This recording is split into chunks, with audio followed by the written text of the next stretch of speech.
All right, we are live. So let me maximize myself too. Hang on for just a sec. Awesome. Oh, wait, can we both maximize? Hang on. There we Sure. go. Yeehaw! We are here today. Hello, welcome everyone. We are doing our part 3 for communicating during scary times. And we have, my name's Tracy Pike, and this is Bill Sturley, and we're going to be talking about how to keep your business alive. We're talking about a lot of stuff regarding health and protection and financial safety, and basically how to keep these two topics in separate conversations. It's essential to keep you off the roller coaster of escalating emotions. Right. So let me introduce Bill to you. Bill is an international communication specialist, speaker, and podcaster, and he's going to provide a different perspective, something that you may not have heard before, on how to handle the most difficult messages and situations and how to communicate effectively in our current volatile world. Especially with this coronavirus stuff that's going on for businesses, we have found that, the next 4 to 8 weeks, we need to cooperate with each other to keep the, virus impact low, but also to help keep our businesses in check and in flow. So, hey, Bill, welcome, and Thank take you. it away. Awesome. You're welcome. Awesome. Well, delighted to be here this evening and kind of bring my expertise and Tracy as my wonderful support person to role play with. How do we say things and do things and manage our own emotions in times of struggle, even though things don't go so well sometimes for us? And right now we're in a big spot where we've got to actually do a lot better job of being honest and talk about how our life is going, our experience around the virus is going, and specifically how do we keep our business alive, and how do we deal with the various different money issues and stuff. So what I've done is provide a little bit of content. One of the things that's big for me is to be able to bring new information in a fresh way. So let me put up my slide deck and share that with you all so that you can really see that we're really trying to effectively use word choice to reduce anxiousness and fear within inside ourselves as well as those around us. So as somebody that specializes in reducing conflict, and that's a big part of my practice, is I'll come into a group in a business setting where there's 5 or 13 people or 30 people and they're arguing, and I have the ability and some of the skills that I teach to be able to get the person not to be as upset. And there's certain words and phrases that make a big difference. And I'm looking forward to share that all with you, because one of the challenges is that when we are escalated, we have a hard time listening and hearing things. So I'd like to start tonight out with, who do I choose to be during this COVID-19 experience? And someone posted this on the internet, and I am going to expand upon it, but I really like the design of it, and I felt really pretty good about it, is that there was these fear zone where the need for certainty is not met. The need for trust is not met.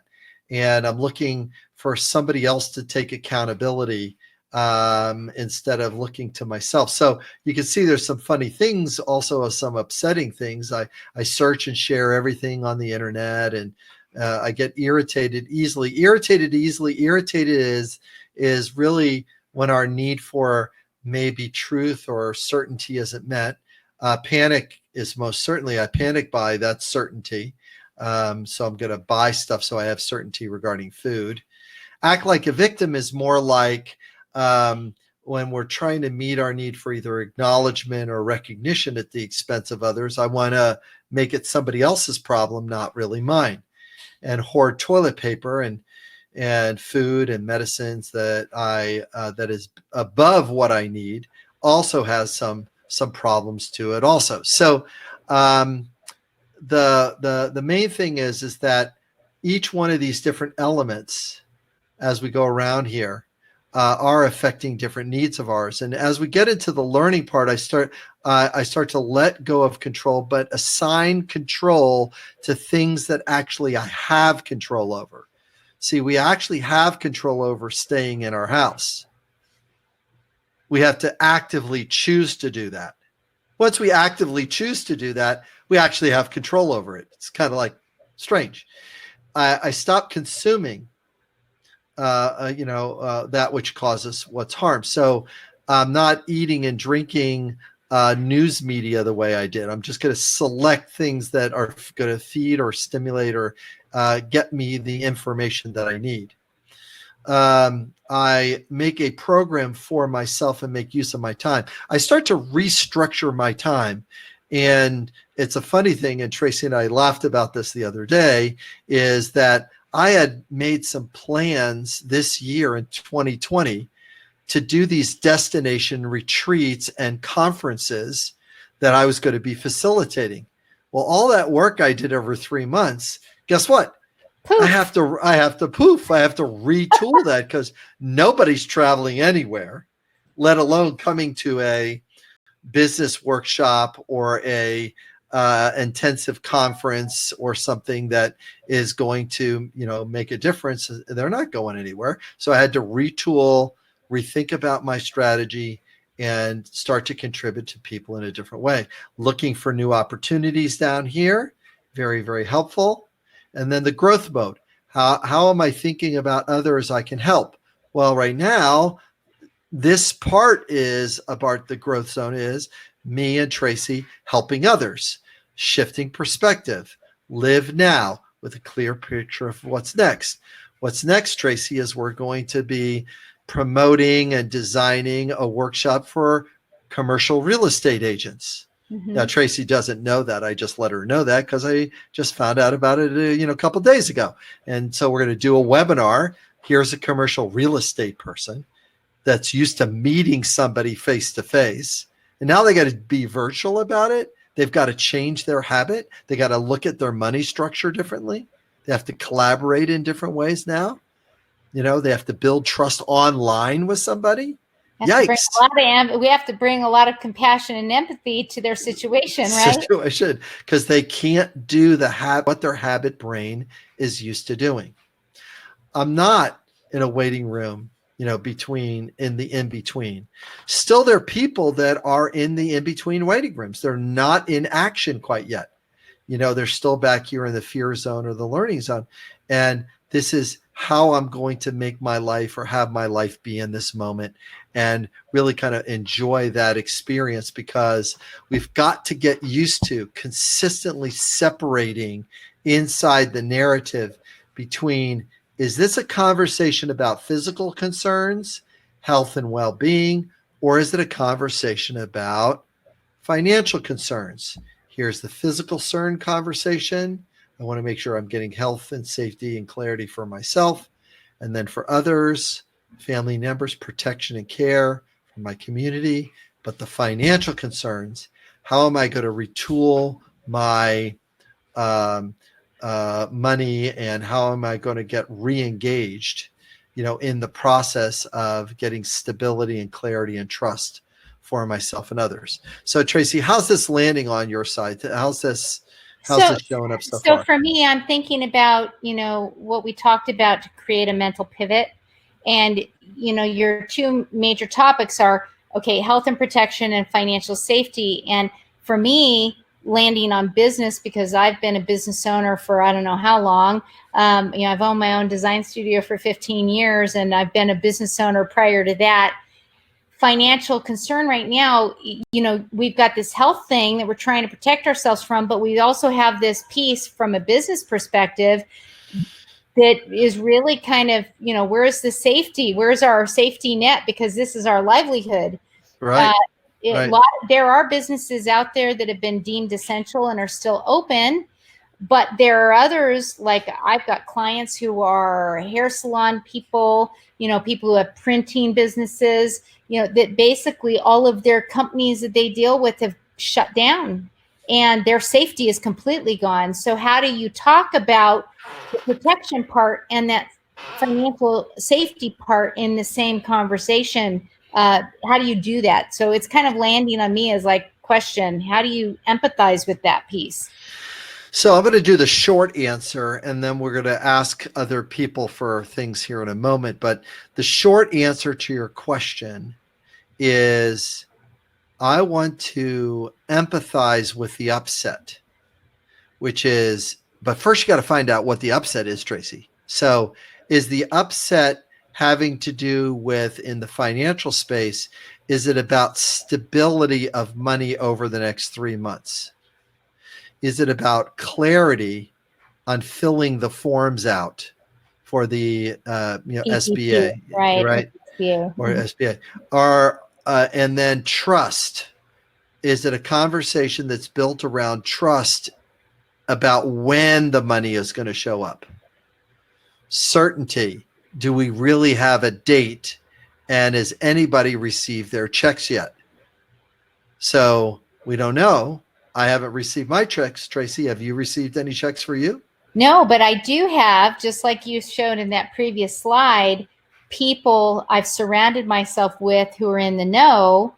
Right. And I heard that next week the EFTs are supposed to start coming, and by the 20th they're going to be sending paper checks for the stimulus. So very interesting. That's a good thing to hear. Again, I'm extending trust. I feel a little relieved and delighted, but I don't have certainty, because certainty shows up when the check shows up. I can extend trust only so far, and then I have to fabricate certainty until certainty shows. Now, all of a sudden, if it's a week out, then all of a sudden I'm going like, can I trust Tracy with the information of her guidance? People down at her, and I chuckle a little bit here, because we both know how fluid and flexible how we're going to get our needs met going forward. And then we're going to start hearing hardship stories from others, because we care about family members that didn't get their check or filed late or haven't filed yet because they're still in the fear zone. Okay. So now that's the thing that we're going to take a look at, is how do we get some certainty and get some clarity? And there are some people that have some expertise in that. I am not fully in the financial space, but those are the things that we're going to be talking about over the next in our next session for sure, because when you ask a question, we get a chance to kind of chase these things down. All right. So just a small little recap of what we've started with in our today's session is that we want to move in our mindset. Here's the fear state. When there's an initial shock and hesitancy that shows up, here is the learning phase, when we've got to learn how to do things new and start gently adjusting our habits and our actions. And then the growth state is we take some of those habits and actions and start to test them. So here's where I get to ask you a question. In the chat, type sentences that people have said that have affected you regarding money. Now, affected you is that's going to have an emotional response in regards to money. Now, this might be a sentence that you've said to yourself, which is okay for you to type in also. And, you know, who would have ever thought that Benjamin Franklin would need a face mask, and how disturbing that looks on $100 bill. And, you know, because of the health concerns back there in 1776 were very different than the health concerns that we're currently faced in this environment. Anyway, okay, so far so good. So what are some of these different sentences that people have said to you? And I have 3 that people have said to me. Why don't you throw one out there while people are what people are thinking. Yeah. All right. So here's one. Yeah, I don't think the money's really real. There's no such thing as free money. I'll probably have to, you know, they might give it to me, but you know, it's not worth the effort. You see what just happened there? Mm-hmm. All of a sudden, everybody's going like, wait a minute, what is it? Because all of a sudden I'm triggering that set of needs. So how do you respond to somebody that says it's not real? What's the feeling, Tracy, you think when somebody says it's not real, it's not coming? Disbelief, confusion, Disbelief, mhm, confusion, doubt. doubt, torn. Right, right. Jennifer says it's too good to be true. What's the catch? Right. What's the catch? So notice Jennifer's need for trust and um, and honesty is not met because because the sentence "it's too good to be true" means that money has to be worked for. It can't be real, can it? Can it possibly be real? And that's the, I'll believe when I see it. Oh, that's a great one. So that's a certainty. So Jeff, that's a certainty sentence. So right. So you're going to feel doubtful and skeptical until you get certainty. Okay. Now the second one, I got laid off, and this is from Amy. So I can't do the project. So I got laid off means their need for support, their need for financial security is not being met, and their need for reassurance is not being met. And it might be true that they're broke, but it's not true that they can't do something about their broke. Okay. And Adam's got one.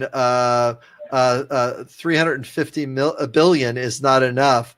We want to get our share. Right. So there's a little scared in that, a little bit of anxiousness and nervousness. And again, it's truth and trust are going to be the trigger. So we want to ask them, what does truth and trust look like to you?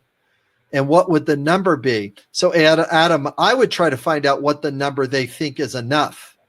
So that'll alleviate their truth and trust. See, we're trying to move their emotion before we answer try to argue with them on whether or not they're it's their straw man, because that's a straw man conversation. Well, 350 billion is not enough, and we got to get one. So you really want some to trust that the money's going to. You want some clarity and trust that it's going to be enough, and then they'll say, "Oh yeah, it's got to be at least another trillion on top of the 2 trillion that they put in there." See, this is a piece that I think if people can get in their head the picture of this, because I, for a long time, would listen to you in awe and say, how do you do that? How do you move people to get them to say yes? You could just dig in there.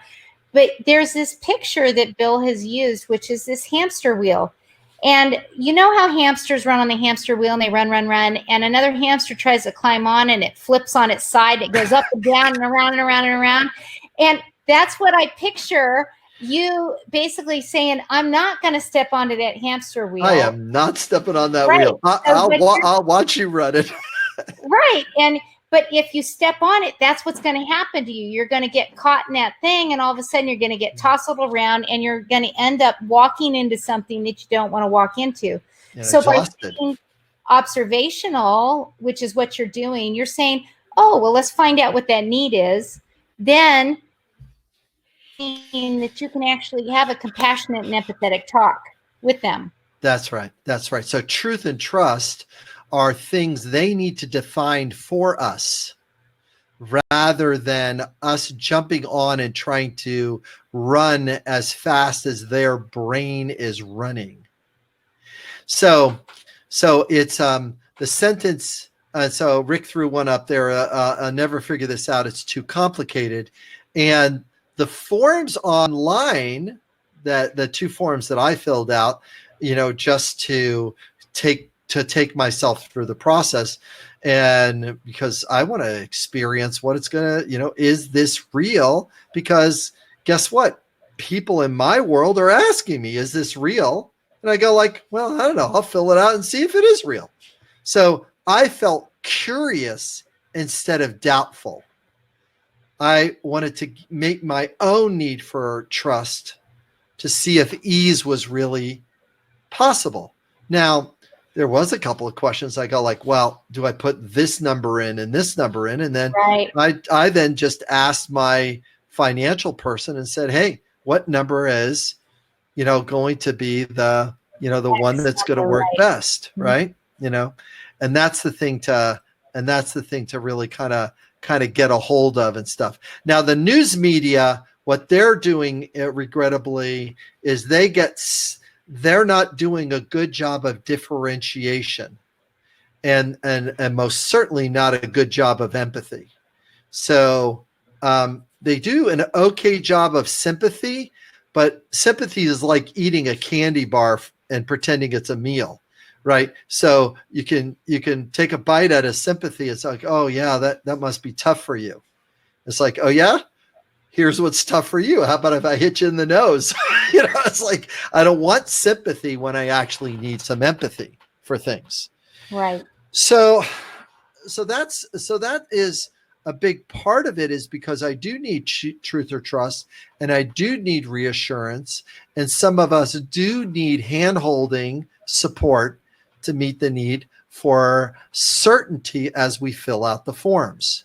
I will tell you, Bill, that just recently I've just had this exact same thing, because I'm in the know regarding some of this stuff, and I actually have had people going, no, you have to walk me through it. I don't know. And yet they're business people, but they just aren't certain.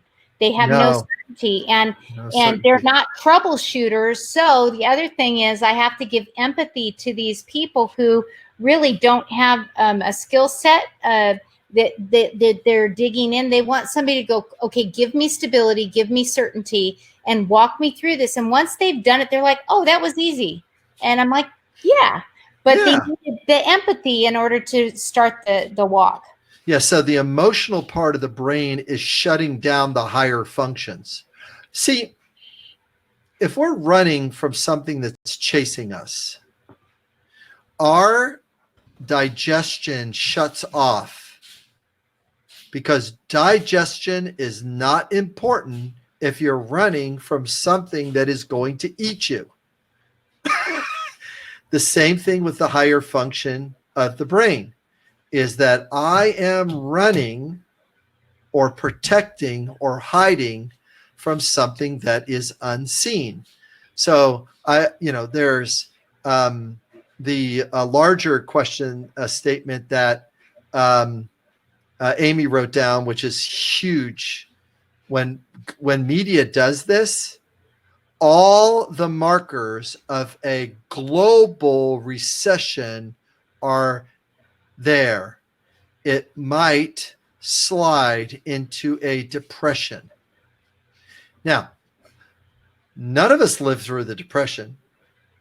Even many of our parents didn't live through the Depression, but their parents did. And they have the impact of that emotional experience encoded into their parenting of our grandparents, our parents, and that genetic movement of things is affecting us now.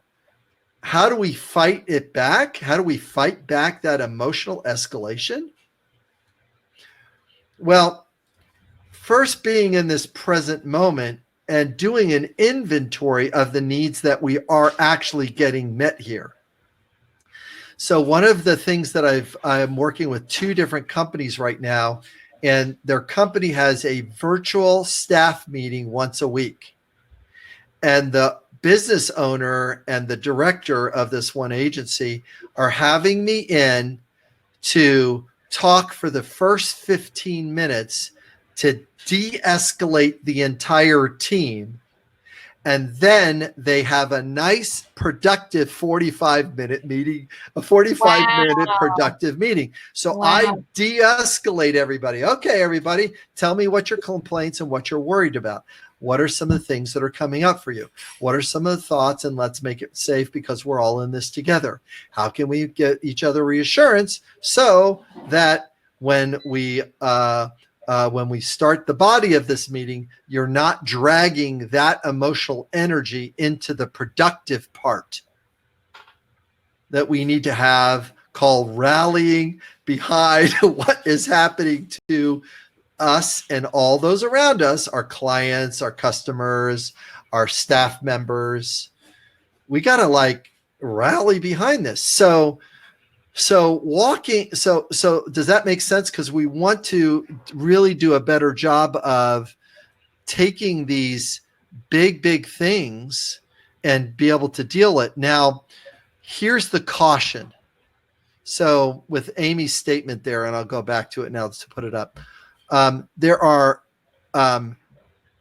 words in there that are escalating words. The word all and the word global are pretty wide sweeping, as if everybody can agree with that. It's all, nobody can get out of this alive, and global. Well, not if you're growing your own food. You see what I mean? I'm not all, it's like you're growing your own food, you're pretty good. So, or if your company is built in a way, like one of the companies that I'm working with is built in a way is going like, well, we're not going to get affected by the recession at all. We're going to weather this just fine. Our teams are already virtual. We're already have a passive revenue from these game players, and we're all good. So again, recession, depression are undefinable to what the brain can take. Because depression, if all of you don't really get this one, how does somebody feel when a lot of their needs are not being met? Depressed. So I got a trigger word, feeling word, depression, in the middle of an economic statement. This is not a good narrative. So we could fight back the gerbil wheel going like, well, this person is really feeling scared and worried that unless we have skilled people that knows how to deal with a recession or a depression, well, things might not go so well for the country. But what can I do to get some certainty? See how I just pulled it back on myself? What can I do? That person is scared about that thought, but how can I get certainty and do some things that are going to provide me the level of protection that I would need and that can really make a difference? So let's do a little inventory with people online right now. I'm glad you're sharing this, because this is what I was feeling like we needed to be refreshed on. I feel is my need for. I was going, oh, please, I hope he's getting to that part.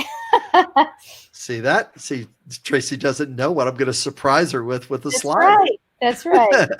Okay, so let's have a little bit of fun with this, which means that what we're going to do is we're going to look for, 3 words on here that we're kind of sort of rolling around in our body or in our consciousness.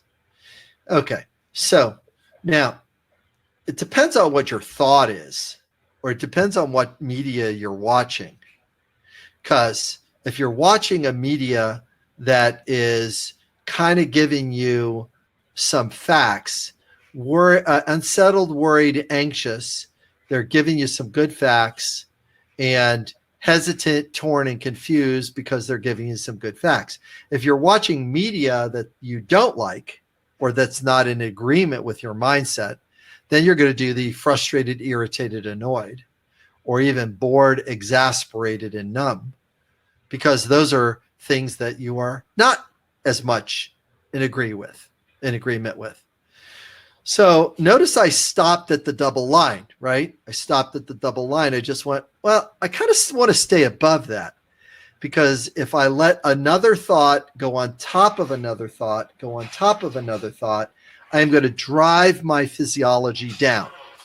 So again, coming back to the all and the global recession depression piece, you can see how it'll easily slip with that sentence to nervous, scared, panicked, terrified, doubtful, skeptical, resistant, shocked, helpless, hopeless, overwhelmed, depressed. See, that is going to drive our physiology to try to protect itself into a space going like, okay, it really isn't danger. Is he more dangerous to go out? So this is where I get unsettled, and because I listen to, wait a minute, they said that most people don't need face masks. All of a sudden, the production seems like there's enough face masks to go around now, and they're actually saying, so who do you believe the who, story, right? It's who like, do you who do you believe? believe? And right, and where's the messaging, right? And is the messaging, see, the thing that would have made a greater bounce back is a thing called the consistency narrative and the stability narrative, which is not as much a part of this administration's and the media's reaction to this administration doing a sales narrative, because the current administration does more of a sale promotional narrative, and that's not helpful during a crisis because they're trying to sell something that you may not want to sell something too soon that you don't have, because all of a sudden people are going to get more unsettled and they're not going to believe you as much. And that is going to cause a person to go into the freeze narrative, and then they will not become a goods consumer moving forward. So I know this is going to sound very unsettling for some people online, but when we started the Iraq war, one of the messages was, we have this handled. Go back shopping. It's okay. We have this handled over here. We're doing the war on this other country. And because we're doing this war on the country, you could go back to the malls. It's going to be safe for you. Yeah. A couple months ago, there were some buildings that fell down in New York, but that's okay. You guys can go back to the mall and start shopping. They literally started to promote that the economy was safe. You can't do that with a pandemic. You can't like ask people to say, well, yeah, I know it's a pandemic, and I know that you're not working right now, and we're going to send you a check for that. Yeah, go online and start shopping as if the economy is just fine.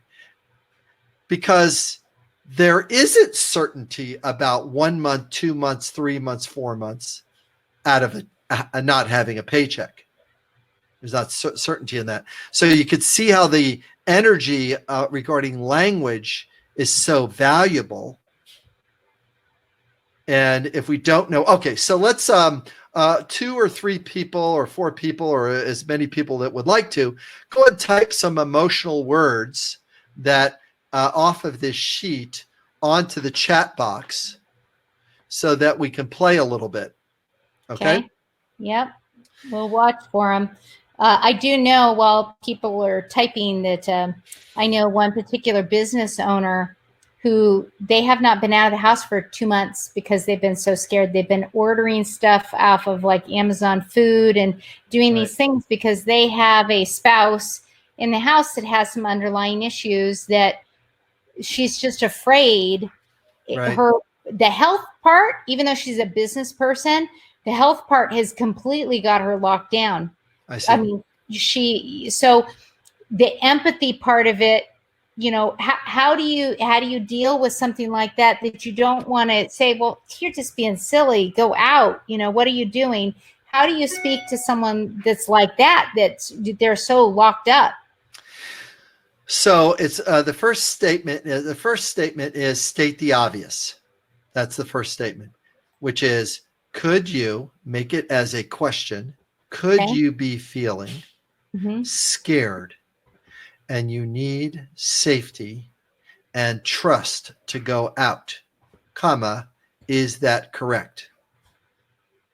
They then would say, yes. Then they will say what they're scared about.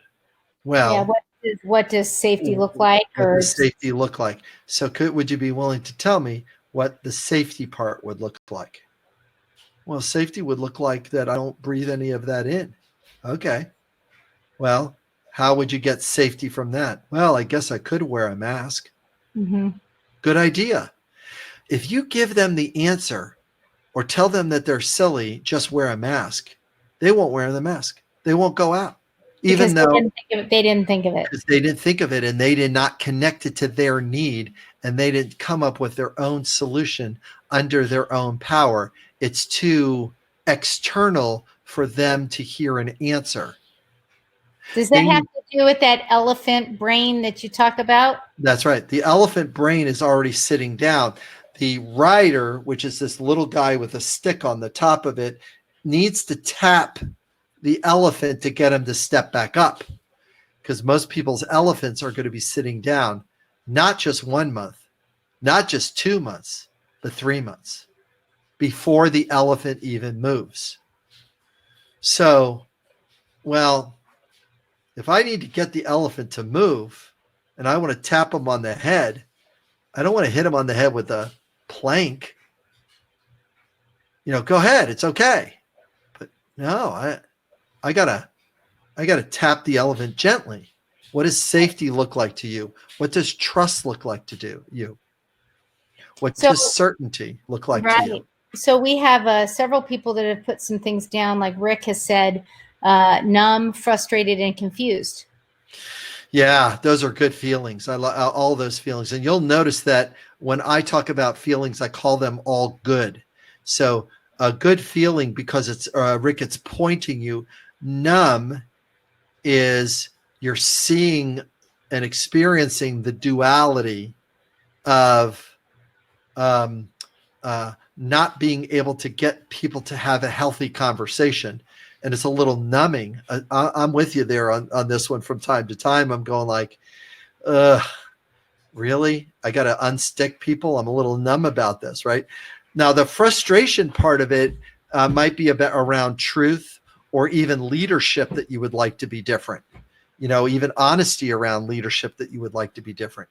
Confused is a really important motion because it's asking you for clarity first. So I like confused as an emotion because it says, I feel confused. Well, I need clarity about where this confusion is coming from and what the other three needs that are causing it. Because that's the way it kind of rolls a little bit. Okay. All right. So now Jennifer on her side, I think she's got overwhelmed and none. Now, Jennifer overwhelmed tells us about 10 needs, but usually the one that's really kind of like the one that drives overwhelmed is either certainty or trust. And because they're so close together, I don't have certainty with this thing, and therefore I don't have trust with this thing. Therefore, I don't have certainty with this thing. Therefore, I don't have trust. And all of a sudden, you're on Tracy's gerbil wheel, going like, "Oh my gosh!" Now, the feeling of hope is pulling those things apart, because hopeless is they're together. Hopeful is okay. Here's the best kind of certainty I can get. Here's the best kind of financial security I can get. Here's the best kind of trust I can get. Here's some things I can get self-trust with. Here's some things I can get trust with others with. And what are other ways I can get trust? What are other ways I can get certainty? What are other ways I can get financial security? You see what I mean? So then all of a sudden you're able to tether them or pull them apart so it doesn't ding you as much. I think Amy's got a couple up here: unsettled, irritated, exasperated. When I hear the political leaders, and then numb is going to be the resultant. I just did a podcast this morning about this particular one, so it was really good around that. I'll post the link to your purchasing truth stuff so that they can. Oh, great. Okay, cool. So I just did a podcast about this, and the podcast had to do with a thing called scapegoating, which has to do with I'm in too much pain to talk about a mistake or something that didn't take place. and then I'm going to assign that to another person or group. So why? Because the person doesn't have any practice doing scary honesty. They don't have practice of staring down real numbers, because if somebody like our president is very practiced in sales, marketing, branding, he's practicing on these narratives. So what winds up happening is that he's really good at that. Here's a sales narrative, reward, anticipation, uncertainty. He's very good at that. And then a marketing, talk only on the positive side of what your product or service is delivering. And then branding, here's what I stand for, even though I don't get it all the time. This is what I stand for. Quality, this is what the name is known for. That's called the brand narrative. So it's very, very difficult to run a capitalist sales narrative inside a organization that's designed to provide the foundation for infrastructure for capitalism to run on top of. See, that's we have two systems. We have these social elements and these capitalist elements. And the idea is the social elements are underneath the capitalist elements. And if the capitalist elements thinks that they can run the social elements, you get people overcharging for prisons. And the prisons we have to make more prisons because it's a business entity. It's not a social entity. If it's a social entity, you want less prisons. Because like big pharma is that way too, right? That's right. It's like here's this capitalist thing, and if it's a big part of it does not have a social component to it. The medical industry has Medi-Cal and Medicare and Obamacare, or the Healthy Care Act, right? So those are the three insurances that are trying to support the capitalist thing that keeps trying to drain the public thing. Anyways, okay. All right. Does everybody see where I'm going on this one, at least? Mm-hmm. Is that I'm not making either system wrong. I'm just providing a new perspective or perception so that you can see what drives you nuts. I can't stop the thing from driving you nuts because it drives me nuts a little bit, because I am just pulling the curtain back so all of us can enjoy having a more peaceful life than all the people that are on the gerbil wheel. And what I appreciate about you, Bill, is that you and I have and many different people have different beliefs and different stances on things. Yet we can be so very different, but because of empathy and because of compassion and the way that you go about finding the need and speaking to that need and giving it empathy, we can have discussions about conversations that normally would blow up in people's faces. Totally. And that's what I love about you, because I believe that if people understand empathy and compassion, it'll change the dynamics of our landscape. That's right. For business, for personal lives, everything. Absolutely. Because all of these things on this page that I have up, all of these things, they don't have to argue with each other. They just don't. There's different viewpoints of each one. We can have a healthy discussion about, in this moment, are we talking about stability? Or in this moment, are we talking about creativity?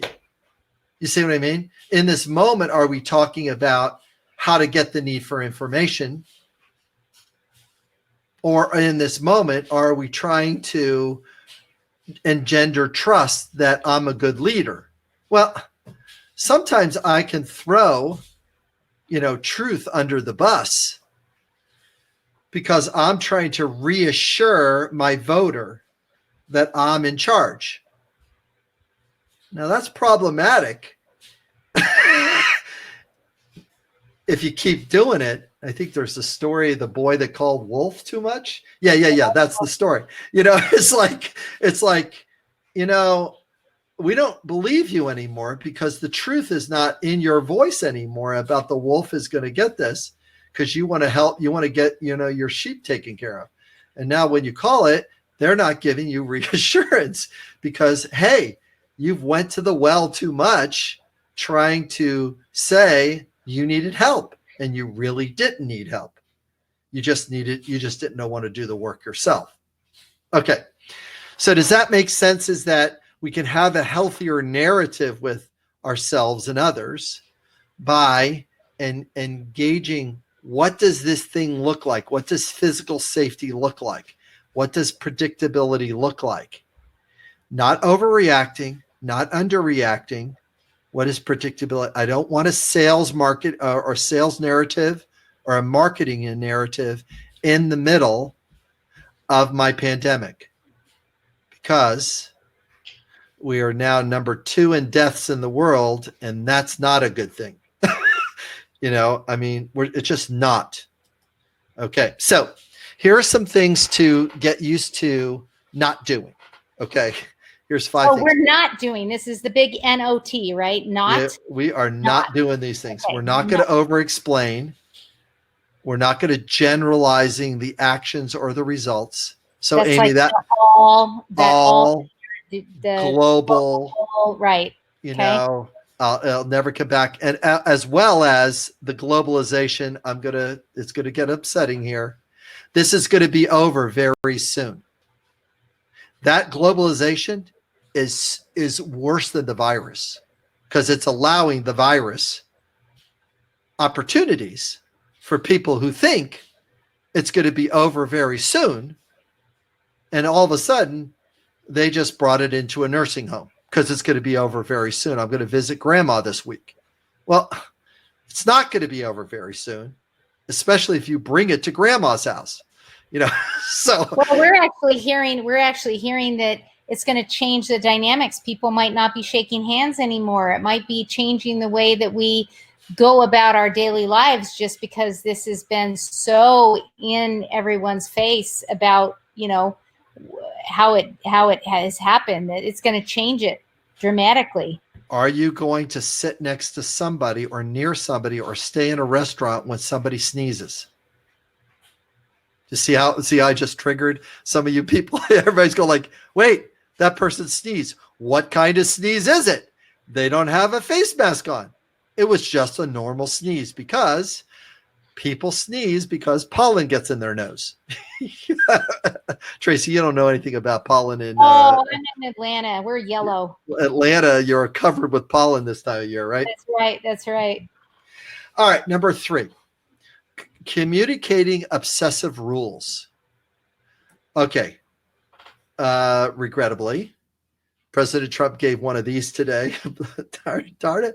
And it's a marketing narrative. I know what he's going for regarding strength of leadership, but it's not helpful to say and just blurt out, we're not going to fund the WHO, the World Health Organization, because the reporter says, do you think it's a good idea not to fund the WHO in the middle of a pandemic?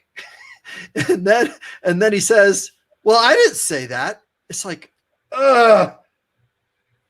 don't pretend you didn't put your foot in the poop, So it's really unsettling, because an obsessive rule or a reactionary rule or a declaration is something you really want to not do. Try to avoid doing it.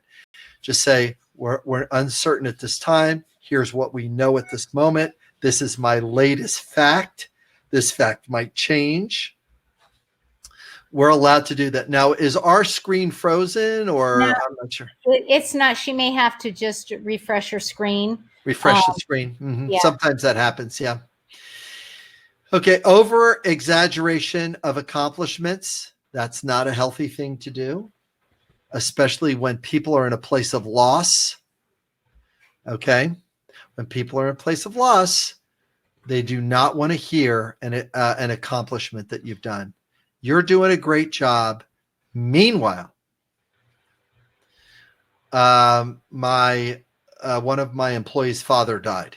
Well, clearly, your accomplishments are not resonating with the loss that my team has faced. You see how different that is? See, it's not the accomplishments. Tell us the thing you've done that you can prove, not an over exaggeration, because an exaggeration is, again, a sales and marketing narrative. This is the greatest product ever. That's a sales and marketing narrative. Better pizza, better ingredients, better pizza. Papa John's, yes. That is a sales and marketing narrative. Mm-hmm. Now, better to who? The quality of agreements? Pizza Hut said no. They took them to the Supreme Court.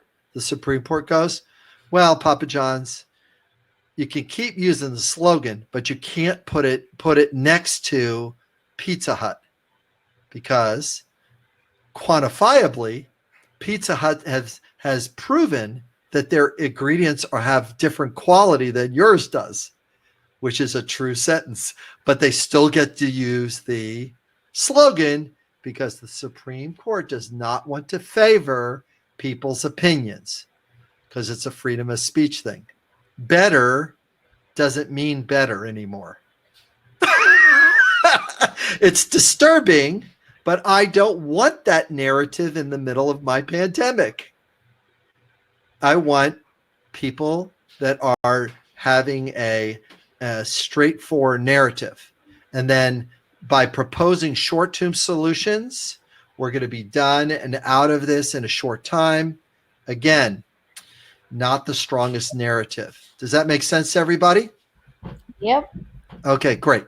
So how are we going to convey the word trust?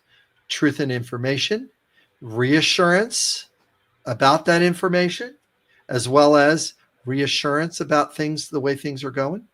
And then the use of empathy, which we've practiced on this thing, of getting a good feeling and need word to exist. The scary honesty when things don't go well.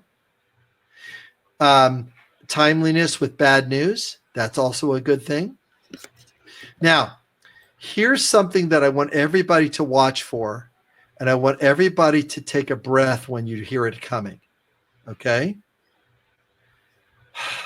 A week ago, or maybe two, or a week and a half ago, the projection was 100,000 deaths to 240,000 deaths. That was the projection. So far, so good. Peak, right? At the peak. At the peak. Mm-hmm. I feel very unsettled in my mind when I think of a sales narrative or a marketing narrative show up in a month from now saying, well, it wasn't as bad as they all said it was going to be. That's a marketing narrative. It wasn't as bad. We were handling this. Well, it wasn't as bad is because us Americans got on it and protected each other, not because the projection numbers were wrong. The projection numbers were right on target. Or, if nobody did anything. So I don't see that as an accomplishment. That I see it as a very honest, where the recognition and acknowledgement should go is us sitting on our damn houses right now. That's where the acknowledgement and recognition is going. I'm not ready to acknowledge anything. Well, not quite anything. I'm ready to acknowledge like 3 or 5 things that went well, but I'm not ready to acknowledge that the loss, the lower number, had to do anything other than the cooperative and collaborative spirit of Americans. That's what I'm going to acknowledge. And that's, again, my truth and information is we did something to care for each other. We did something to cooperate with each other, not somebody over projected a number. and we brought it down below the number. No, you didn't. We did it. Who did it? My butt sitting at home, as well as everybody else's butt sitting at home. Bill for president. That's Thank you, Rick. I appreciate the acknowledgement. It's well, like, yikes. Anyway. I find it very interesting because you've done this several times when we've had conversations that people that say, I'm sorry for how you're feeling. And you say, don't take on my pain. Don't take on my pain. And I think it's very interesting. I think you need to speak to that a little bit because so many of us take on other people's pain. Right. And it's so much better if we, I'm saddened to hear that, or I'm torn, or I feel confused, or I need clarity. That's right. Words helps you get the empathy you need, and we don't take on your pain. You don't have to take on my pain. I feel exasperated because my need for truth might not be met in the future, but I do really feel energized about being passionate about how to communicate better so that we don't have to carry each other's pains as well as the pain for others. So you're right. As soon as somebody apologizes to us about our pain, I'm sorry you feel that way. That's not the greatest service they can give us. And as well as that's not the greatest gift that we can take from them. The greatest gift we can take from them or receive from them is, I hear you feel saddened and disappointment that because you care about me. And they'll go, yeah, you don't have to carry my pain, but I'm glad you're caring about me. I appreciate the care. I appreciate support. I appreciate the support. And this is what support looks like to me, right? What support looks like to me. That's right. That's right. So one of the things that I put up last time, and I like putting this up again, is a nifty little chart that people can design if you're having trouble sleeping, if you're having trouble talking with others, if you're having trouble with knowing what to say or do, is to just design this little chart for yourself, a little 4-part chart. What did the person say or do in the blue section? What need is causing them to say that? And what's the feeling that might be showing up for them? And what is a clear request that we can now make to get that need met? What's a clear request we can make? And if any of you want to talk to me further about this, I think, Tracy, you can put up a 30-minute complimentary call to talk about how to make this work for you. Or if you have somebody that you see that's really suffering regarding something, and you feel like they need some more time or energy, and if they're talking like more than 15 minutes with you and you're going like, they're on the gerbil wheel. Those would be people that you would send to me because they're on the gerbil wheel and their thoughts are ruminating and with the outside world and the inside world and the outside world and the inside. They can't even separate the two of those things. They think the outside world is causing their inside world. It's not fully true. It's a part of it, but it's not fully true. And go ahead and do that. And then what we can do is the next time we come around for next week, we'll take a look at, even some of these transitional sentences so that when we look at business, how can we reboot our business? And what are we going to say or do to our clients? What are the emails that we're going to write to re-engage the client? What is an empathy email we can send out to our database now? And Tracy, we should put that on our list because I sent one out about a month ago. Well, we need to revisit a empathy list. Mm-hmm. Here are some sentences, some empathy sentences. Okay, either you're affected this way or this way, and maybe like 3 to 5 sentences for both health and 3 to 5 sentences for financial security, so that we are able to give our clients and our employees the empathy they need as they're going through the struggle they are, as well as lighten their world so their brain doesn't lock up like these gears would if you threw a handful of sand in here and just lock it all up. Okay. So far, so good. Tracy, anything else? Anybody else have some comments in closing? What are you thinking? They just said, Bill for president. They are really enjoying what you're doing here. And, Amy said, she's choosing to limit her exposure so she can basically have a healthier me, a healthier her. So, I think that our mission really is to help people understand empathy and compassion in language. And you're a great teacher. And as Jennifer says, it's super helpful. So, So is there, before we get off here, let's just do at least 3 takeaways. So what was one thing that I said or did or showed up for you that made a difference for you, and put it in the chat? Because this is a way to also, Tracy, to be able to receive back, to see what landed. Does that make sense? Mm-hmm. Because that's also a way to know how my need for contribution was met. What was one thing that I said or did that made a difference? So type that in there. So we could get into a celebratory things, because then it's a good reminder of where we've been during this time. Sure.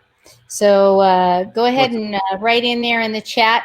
One thing for you, Tracy, what'd you get out of this? So one thing for me, so I realize more than anything that I have to separate the 2 pieces. So my overwhelming connector red part of me, that health and protection piece, gets confused all the time with the business part, with the safety, and it combines itself. And then all of a sudden I'm in constant, mode. Right. And so separate the 2 and understand where they're coming from. I then am not so torn all the time. And that's the biggest piece that landed with me. Rick says, you don't need to feel sorry for me. That's right. That's right. Ricky, you're gonna feel numb and disappointment, and like I am, right? So that's awesome. And Amy says, replace sorry with I hear you. Right. I hear you exactly. And Jennifer says the list of what not to say when people are in pain. That's a good one. Yeah, you don't want to explain.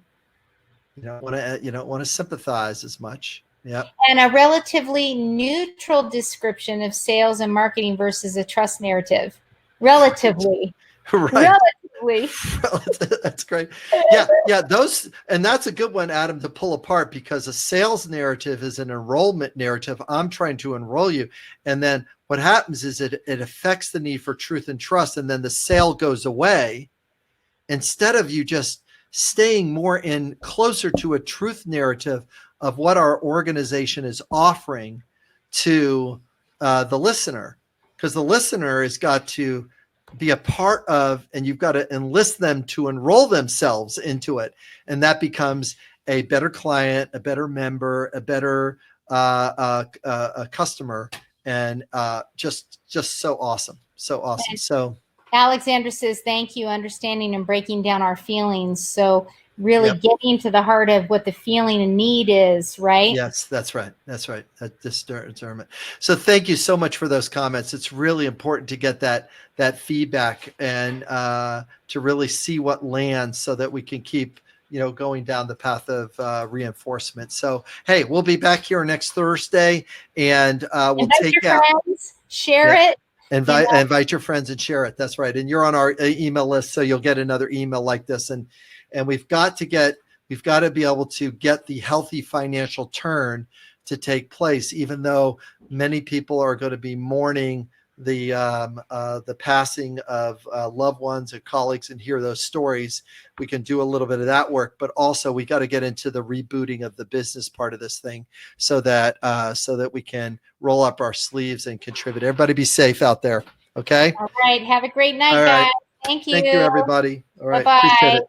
Okay. Take care.